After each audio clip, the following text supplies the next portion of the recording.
नमस्कार मित्रांनो, UDAS plus SDMS portal म्हणजे विद्यार्थी पोर्टलची आणखी एक महत्त्वाची अपडेट, महत्त्वाची माहिती आपण या व्हिडिओमध्ये जाणून घेणार आहोत। तर मित्रांनो, UDAS प्लस 2025-26 च्या SDMS पोर्टलवर म्हणजे विद्यार्थी पोर्टलवर एक महत्त्वाची अपडेट आलेली आहे, MBU।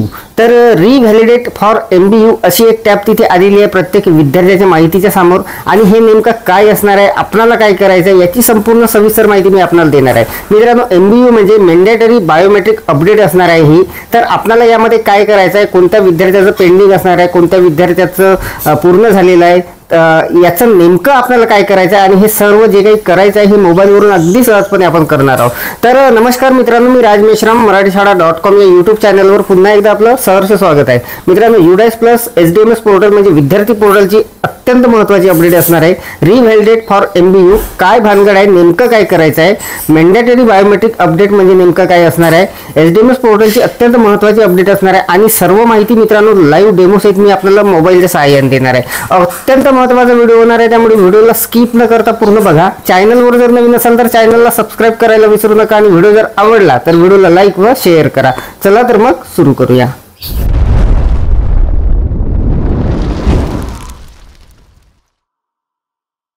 मित्रांनो बघा, UDAS प्लसच्या SDMS पोर्टलची विद्यार्थी पोर्टलची ही महत्त्वाची अपडेट बघण्यासाठी आपण सरळ पोर्टलवर लॉग इन करून घेतलेला आहे। या पोर्टलचे बरेचसे व्हिडिओ मित्रांनो या सत्राचे आपण बघितलेले आहे आणि आपल्याला इथे लॉग इन वगैरे कसं करायचं याची माहिती आहे। तर बघा, सरळ मी आता लॉग इन केलेला आहे। इथे मी सरळ 2025-26 या टॅबवर जाणार आहे। या टॅबवर मी क्लिक करून घ्या। या टॅबवर क्लिक केल्यानंतर आपल्यासमोर अशा पद्धतीचा इंटरफेस आलेला आहे। हा जो इंटरफेस आलेला आहे इथे आपल्याला स्कूल इन्फॉर्मेशनचा हा जो बॉक्स आलेला आहे आपल्या समोर, याला सिंपली क्लोज करून घ्यायचा आहे। तर मी याला क्लोज करून घेतो। याला क्लोज केल्यानंतर आता हे अशा पद्धतीने आपल्याला दिसणार आहे। तर मित्रांनो, यामध्ये आपला महत्त्वाचा जो विषय आहे त्यासाठी आपण जाणार आहोत सरळ लिस्ट ऑफ ऑल स्टुडंट हे जी टॅब आहे यामध्ये आपण जाणार आहोत। सर्व विद्यार्थ्यांची यादी आपल्या समोर येणार आहे। यामध्ये मित्रांनो सब टॅब काही असणार आहे। तर यामध्ये बघा, पहिली ही जी टॅब आहे ॲक्टिव्ह स्टुडंट, यावर आपल्याला जायचं आहे। यामध्ये आपल्याला आपल्या शाळेतील सध्याचे जेवढे विद्यार्थी आहेत ते सर्व विद्यार्थी इथे दिसणार आहे। तर बघा, यावर मी क्लिक करून घेतलेलं आहे। आपल्याला बाजूला स्क्रोल करून घ्यायचं आहे। मोबाईलवरून मित्रांनो अगदी सहजपणे आपण एक काम करत आहोत। तर बघा, हे माझ्या शाळेचे विद्यार्थी आहे आणि हे सर्व विद्यार्थी इथे आपल्याला दिसणार आहे। इथे आपण क्लासच्या ठिकाणी ऑल केलेला आहे, त्यामुळे सर्व विद्यार्थी दिसणार आहे। इथे आपण वर्गानुसार सुद्धा विद्यार्थी पाहू शकतो। जर आपली मोठी शाळा असेल तर आपण एक एक वर्ग सुद्धा इथे पाहून घ्या, त्यानुसार आपण जाऊ शकता। तर बघा, मी इथे माझ्याकडे 5च विद्यार्थी असल्यामुळे ऑलवर तिथे क्लिक करून इथे सर्व विद्यार्थी इथे आलेले आहे। तर बघा, आता ही पहिली, दुसरी, तिसरी, चौथी, पाचवी अशा पद्धतीने हे आलेले आहे विद्यार्थी। तर मित्रांनो, प्रत्येक विद्यार्थ्याच्या समोर एंट्री स्टेटस जे आहे ते कंप्लीट आहे। हे कसं करायचं याची सर्व माहिती आपण बघितलेली आहे। GPEP जी प्रोफाईल आहे ती आपण कंप्लीट कशी करायची, अपडेट कशी करायची याची सर्व माहिती बघितलेली आहे। यांचे आधार सुद्धा व्हेरीफाय झालेले आहे। परंतु आता प्रत्येक विद्यार्थ्याच्या माहितीच्या समोर शेवटच्या रकान्यामध्ये मित्रांनो बघा, आपल्याला हे जे आधार व्हॅलिडिटीचं जे शेवटचा रकाना आहे यामध्ये आपल्याला या विद्यार्थ्याचं MBU स्टेटस म्हणून आहे, इथे नॉट अप्लिकेबल असं लिहून आहे आणि खाली रिव्हॅलिडेट फॉर MBU असं आहे। तर दुसरा जर विद्यार्थी बघितला तर बघा, इथे सुद्धा हे पहिलीचे विद्यार्थी आहे, MBU स्टेटस नॉट अप्लिकेबल आणि रिव्हॅलिडेट फॉर MBU। तर मित्रांनो बघा, बहुतेक विद्यार्थ्यांच्या समोर तेच आहे। तर हे नेमकं काय आहे हे आपल्याला जाणून घ्यायचं आहे।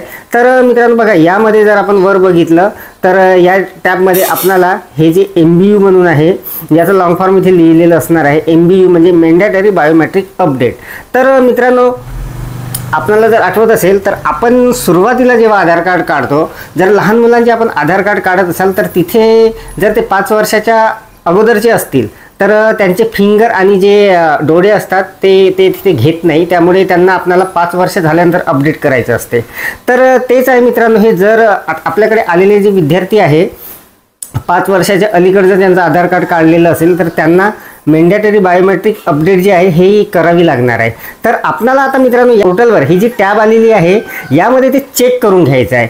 तर इथे आपल्याला ही जी रिव्हॅलिडेट फॉर MBU म्हणून आलेलं आहे, इथून आपल्याला ते चेक करायचं आहे आणि त्यानंतर इथे हे जे स्टेटस आहे इथे एकतर त्या विद्यार्थ्याचं जर पेंडिंग असेल, त्यांनी जर अपडेट केलेलं नसेल तर ते पेंडिंग म्हणून येणार आहे, किंवा मग MBU स्टेटस नॉट रिक्वायर असं लिहून येणार आहे। आपल्याला हे सर्व विद्यार्थ्यांचे मित्रांनो चेक करून घ्यायचे आहे। अत्यंत महत्त्वाची अपडेट असणार आहे, मोबाईलवरून अगदी सहजपणे होणार आहे। ज्या विद्यार्थ्यांची पेंडिंग असतील त्या विद्यार्थ्यांचे आपल्याला त्यांच्या पालकांना सांगून ते जे आधार कार्ड आहे ते अपडेट करून घ्यायचे आहे। तर मित्रांनो बघा, मी खालून सुरुवात करणार आहे। बहुतेक इयत्ता पहिलीचे ते पेंडिंगच असतील। तर माझ्याकडे हे इयत्ता चौथीला एकच विद्यार्थी आहे आणि मी आपल्याला याचं करून दाखवणार आहे। तर बघा, आता हा इयत्ता चौथीचा विद्यार्थी आहे आणि याचं MBU स्टेटस आता नॉट अप्लिकेबल आहे आणि रिव्हॅलिडेट फॉर MBU यावर मी क्लिक करून घेणार आहे। तर मित्रांनो बघा, यावर क्लिक केल्यानंतर इथे मी क्लिक करतो आणि इथे क्लिक केल्यानंतर बघा, एक कन्फर्मेशन आपल्यासमोर येणार आहे अशा पद्धतीने, please check that the student details match with the mention in the Aadhaar. तर याला मित्रांनो सिम्पली आपल्याला कन्फर्म करून घ्यायचं आहे। तर याला मी कन्फर्म करतो। याला कन्फर्म केल्यानंतर मित्रांनो एक नोटिफिकेशन, एक कन्फर्मेशन आपल्यासमोर येणार आहे। आपण हे परवानगी त्याला देत आहोत अशा पद्धतीचे ते असणार आहे मुख्याध्यापक म्हणून। आणि तर हे मित्रांनो आपल्याला इथे आय ॲग्रीचं एक बटन असणार आहे, यावर क्लिक करून आपल्याला याला आय ॲग्री करून घ्यायचं आहे, त्यानंतरच ही प्रोसेस होणार आहे। तर मित्रांनो यामध्ये टेन्शन घेण्यासारखं काहीच नाही आहे। हे आपल्याला जसं आपण अपार ID जनरेट केलेले होते त्याच पद्धतीने हे कन्फर्मेशन असणार आहे। तर हे आपल्याला आय ॲग्री करायचं आहे मुख्याध्यापक म्हणून। इथे आपलं नाव असणार आहे मुख्याध्यापक म्हणून आणि इथे आय ॲग्रीचं बटन असणार आहे। तर बघा, यावर आय ॲग्री जे आहे यावर मी क्लिक करून घेतो। यावर क्लिक केल्यानंतर आता आपण बघा मित्रांनो, MBO स्टेटस हे जे दिसत आहे MBO स्टेटस पेंडिंग दिसत आहे। तर मित्रांनो या विद्यार्थ्याचं हे MBO स्टेटस जे आहे हे पेंडिंग आहे। तर आता या विद्यार्थ्याचं हे जे पेंडिंग स्टेटस आहे हे त्या पालकांना सांगून ते पूर्ण कंप्लीट करून घ्यायचं आहे। तर त्यानंतर बघा, आता या दुसऱ्या विद्यार्थ्याचं मी करून घेतो। हे तिसरीचा विद्यार्थी आहे मित्रांनो। इथे रिव्हॅलिडेट फॉर MBU यावर मी क्लिक करून घेतो। यावर क्लिक केल्यानंतर परत इथे कन्फर्मेशन आलेलं आहे, याला कन्फर्म करतो। हे जे आलेलं आहे याला आय ॲग्री करून घेतो। आय ॲग्री केल्यानंतर इथे बघा, या विद्यार्थ्याचं सुद्धा MBO स्टेटस जे आहे ते पेंडिंग दिसत आहे। तर अशा पद्धतीने मित्रांनो आपल्याला प्रत्येक विद्यार्थ्याचे चेक करून घ्यायचे आहे। ज्यांचे पेंडिंग आहे त्यांचे आपल्याला ते अपडेटसाठी त्यांच्या पालकांकडून ते सांगून त्यांना ते करून घ्यायचे आहे। तर बघा, आता हा तिसरीचा दुसरा विद्यार्थी आहे, यावर मी क्लिक करतो, इथे कन्फर्म करतो। कन्फर्म केल्यानंतर हे आलेलं आहे, याला आय ॲग्री करून घेतो। आय ॲग्री केल्यानंतर हे सुद्धा स्टेटस मित्रांनो पेंडिंगच दिसत आहे। तर बरेचसे मित्रांनो आपल्याकडे हे पेंडिंग असणार आहे आणि हे आपल्याला पूर्ण करून घ्यायचे आहे। तर बघा, आता हे जे आहे हे इयत्ता पहिलीचे विद्यार्थी आहे, याला सुद्धा मी रिव्हॅलिडेट फॉर MBU करून घेतो। कन्फर्म करतो। कन्फर्म केल्यानंतर आय ॲग्रीवर क्लिक केल्यानंतर हे सुद्धा पेंडिंग आहे आणि रिव्हॅलिडेट फॉर MBU शेवटचा जो विद्यार्थी आहे पहिल्या वर्गाचा आहे मित्रांनो हा, आणि याला सुद्धा मी, तर हे सुद्धा पेंडिंग आहे। तर अशा पद्धतीने मित्रांनो प्रत्येक विद्यार्थ्याचं आपल्याला हे जे MBU आहे म्हणजे मॅन्डेटरी बायोमेट्रिक अपडेट हे जे आहे हे आपल्याला त्या विद्यार्थ्याची चेक करून घ्यायची आहे। आणि तिथे जर पेंडिंग असेल तर त्या विद्यार्थ्याचे संबंधित पालक आहे त्यांच्यातर्फे हे सर्व अपडेट करून घ्यायचं आहे। तर बघा, आपल्याला हे करताना काहीच अडचण येणार नाही। इथे लगेचच ते दाखवणार आहे त्या विद्यार्थ्याचं नेमकं पेंडिंग आहे की पूर्ण झालेलं आहे। तर अशा पद्धतीचं आपल्याला हे या पोर्टलवर करून घ्यायचे। अत्यंत महत्त्वाचे अपडेट असणार आहे मित्रांनो, आपल्याला हे करावं लागणार आहे। MBU म्हणजे मॅन्डेटरी बायोमेट्रिक अपडेट जे आहे याचं हे बटन इथे आलेलं आहे आणि हे जे टॅब आहे रिव्हॅलिडेट फॉर MBU या अंतर्गत आपल्याला ते त्या विद्यार्थ्याची सर्व जे आहे बायोमेट्रिक अपडेट हे चेक करून घ्यायचे आहे। तर अत्यंत महत्त्वाची अपडेट, महत्त्वाची माहिती आपण या व्हिडिओच्या माध्यमातून जाणून घेतली मित्रांनो। ज्या विद्यार्थ्याची पेंडिंग आहे ते त्या विद्यार्थ्यांचे जे स्टेटस आहे ते आपल्याला त्यांच्या पालकांना सांगून ते सर्व क्लिअर करून घ्यायचे आहे।